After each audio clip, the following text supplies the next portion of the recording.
Hi everyone, Patricia Warby, Alchemy Therapies here. It's day 3, I think, of lockdown, as it's commonly called in the UK, which means basically we're not allowed to go out except for exercise and emergency food or medical supplies. We're not allowed to meet friends, and we must keep with our family groups. So that's what we're doing. And while you're at home and self-isolating, whether you've got symptoms or like me, you're symptom-free, there are certain things you can do, and what I'm doing, I just wanted to explain today. I've done a separate video on sort of vitamin C and vitamin D, which were two of the major supports that you can take for your immune system. But there are a few extras which I want to add in today. So first thing is clearing the airways, making sure your airways are healthy and not bunged up. If you do get the virus, that's the first place they're going to enter. They go in via mucous membranes, usually nose, mouth, sometimes eyes as well, if you rub your eyes after you've touched something with the virus on. And from there, it goes down into your esophagus, your windpipe. And actually, that can then either go down into your stomach, which can be killed by your stomach acid, or with some people, it isn't killed by the stomach acid because you don't have enough stomach acid. That's very common with many people. Particularly as you age, you get less stomach acid.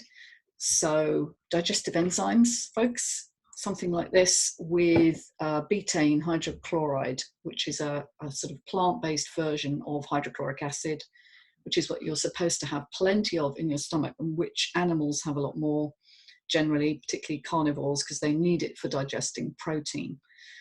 Being omnivores, we both vegetables and meat, we have slightly less. And sometimes, as I've said, when you get older, you get far too little. And this can cause digestive problems. I'm not going to go into that today, but having good digestive capacity is really important for fighting infection, because it's the first place it comes into the body is via usually the nose or the mouth. And as I've said, it can then reinfect up into the airways. Now, if it does that, we learnt in the last few weeks that COVID-19, this disease caused by this particular variety of coronavirus, is particularly good at getting into the alveoli, which are the little air sacs, very, very tiny air sacs in your lungs, whereupon they attach to certain receptors there and block the surfactant production. Now, surfactant is like a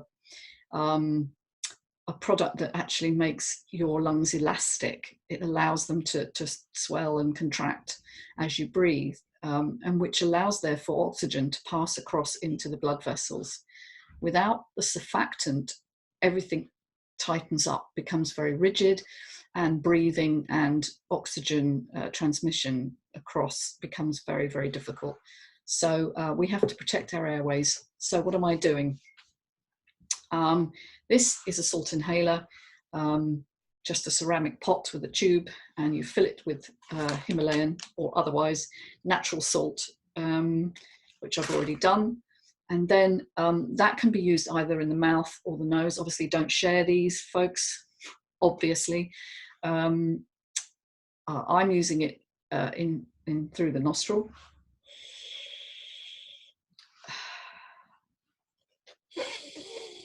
But you can also do it upside down and in the mouth as well, and breathe out through the nose.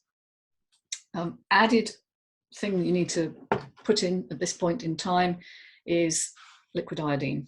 Now I'm using a 5% solution. You can use a stronger one. There's 12%. There's probably even higher. Iodine is amazing stuff. It's cleansing, very antiviral. And if you put some on your hand, you'll notice it goes a very dark color. And that staining does come out, but it's a sure sign. If it's absorbed very quickly and the color fades, which it's doing already on mine, I'm iodine deficient. So it's a very good, simple test if you put some on your skin just to see how deficient you are. You add a couple of drops into the salt and simply either inhale through the nose or the mouth, whichever you prefer to do. Whichever way, the vapor is then absorbed into your airways, where it does the amazing job of killing anything that's present there. And I did it last night, and I've done it again this morning, and I can tell you, you really notice the difference. We really want to reduce the viral load, if there is any. If there are any hanging around, and there's plenty of viruses, not just this particular coronavirus, there are many other coronaviruses in the environment quite normally, and a healthy body is able to respond to these. But obviously, the people that are succumbing and getting a secondary infection, and that's what kills them, the pneumonia, where the alveoli just fill up with mucus, this is an inflammatory response. We need to maintain health in order to control inflammation so that it doesn't become life-threatening. So how other ways we can do that? Well, certain natural plant products like quercetin are very anti-inflammatory, very, very good for you. Garlic and the onion family, add that into your diet, eat plenty of them. Ginger, very powerfully antiviral. And in general, just adding in mushrooms, particularly sun-dried mushrooms for the vitamin D content, because vitamin D is also amazingly powerful. It's in fact not a vitamin in the sense of you can only get it in the diet. That's obviously not true, and it was misnamed many years ago, and it's unfortunately too late to change it now.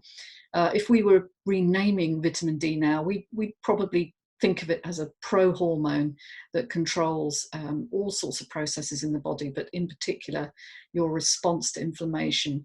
And it's noticeable that the people who are getting the worst symptoms have the lowest vitamin D levels.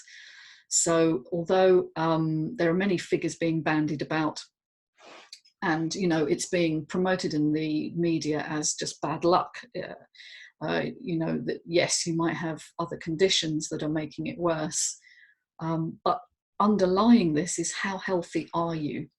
Are you proactively healthy? Or are you just saying, oh, I have no symptoms, so I'm healthy? That's not how holism or naturopathy views health. We have to be a bit more engaged with our bodies than that.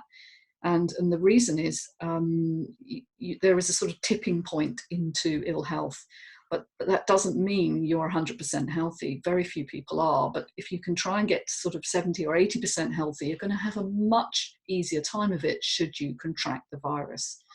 You'll also be less likely, because your immune system will fight it off much quicker. And people who are having less symptoms are in fact showing that their systems are healthier. So other things I'm doing, taking propolis, that's a product from honeybees, which keeps the hive infection free. It's very powerful antibacterial, antiviral, very powerful stuff. I've said vitamin D, D3 already. You can get various forms. You can get tablets, or you can get dissolvables. But the dissolvables often contain artificial sweeteners and nasty stuff as well. So I would check what's in what you're taking, but most of all, get out into sunshine where you can. If you're in the UK right now, sunshine between 10 and 12 is ideal. It's still not very high in the sky because we're still in early spring. By the time we hit April, which is in a few weeks' time, things will be starting to get high enough wavelengths, so we'll actually start to make our own vitamin D, and we can start to raise our own levels without having to take supplementation. But for the moment, carry on doing that. Other thing is a multivit with minerals as well, and K2, very important, because that enhances the action of vitamin D. And magnesium, very, very important as well. So selenium, there are so many things. Just get yourself a high quality multivit and take that. Okay, that's all for today. I was just wanting to say health is not something you can leave to other people. The government are giving us good advice in terms of not contracting the virus, but they're telling us nothing about how to actually enhance our body's natural defenses, and that's what I'm here for. So thank you for listening. Subscribe, do get in touch. Got any questions, follow me, subscribe. Thank you. Bye for now.